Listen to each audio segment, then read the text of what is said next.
साथ अंजना और आप देख रहे हैं नेशन न्यूज नेटवर्क। आइए नजर डालते हैं आज की खास खबर पर। एक देश एक चुनाव की ओर बढ़ रहा भारत इन 7 देशों से भी लिया आइडिया। राजनीतिक चर्चाओं के दौरान एक बात अक्सर कही जाती है कि भारत चुनाव वाला देश है। यहाँ हर साल किसी न किसी हिस्से में चुनाव होते ही रहते हैं, लेकिन अब ये बीते दिनों की बात हो जाएगी। केंद्रीय मंत्रिमंडल ने एक देश एक चुनाव से जुड़े बिल को मंजूरी दे दी है। संभावना जताई जा रही है कि संसद के शीतकालीन सत्र में इस बिल को पेश कर दिया जाएगा। लोकसभा और राज्यसभा दोनों में ही भाजपा और उसके सहयोगियों दल की संख्या बल ज्यादा है। सहमति बनाना चाहती है सरकार। ऐसे में बिल को पास कराने में भी कोई समस्या नहीं आएगी, लेकिन सरकार चाहती है कि बिल पर सभी दलों की एक राय बनाई जाए और जरूरी संसाधनों के बाद ही बिल को पारित किया जाए।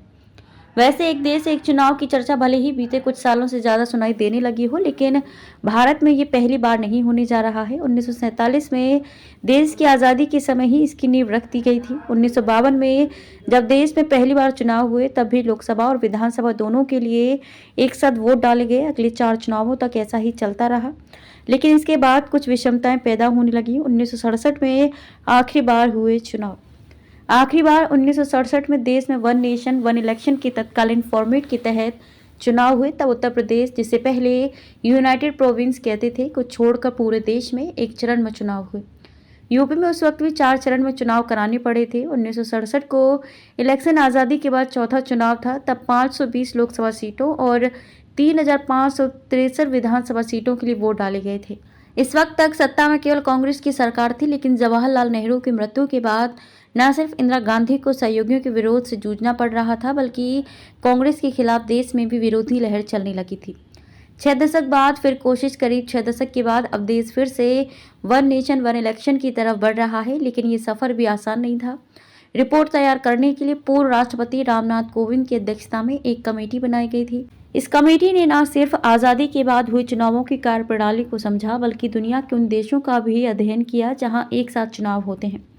इन देशों में स्वीडन, दक्षिण Africa, Sweden, Belgium, Germany, Indonesia, Philippines और जापान शामिल है। दूसरे देशों से भी ली गई सीख। रिपोर्ट के मुताबिक दक्षिण अफ्रीका में नेशनल असेंबली और विधानसभा के चुनाव साथ होते हैं, लेकिन निकाय चुनाव अलग से कराए जाते हैं।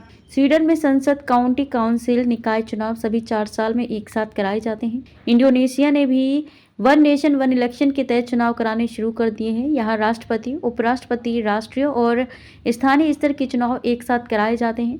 14 फरवरी 2024 को एक साथ चुनाव कराकर इंडोनेशिया दुनिया का पहला देश बन गया था, जहां एक दिन में 200 मिलियन लोगों ने अपने मताधिकार का इस्तेमाल किया था। भारत की आबादी भी करीब 140 करोड़ है। अगर भारत में एक साथ चुनाव कराए जाते हैं तो ये भी अपने आप में एक विश्व रिकॉर्ड होगा।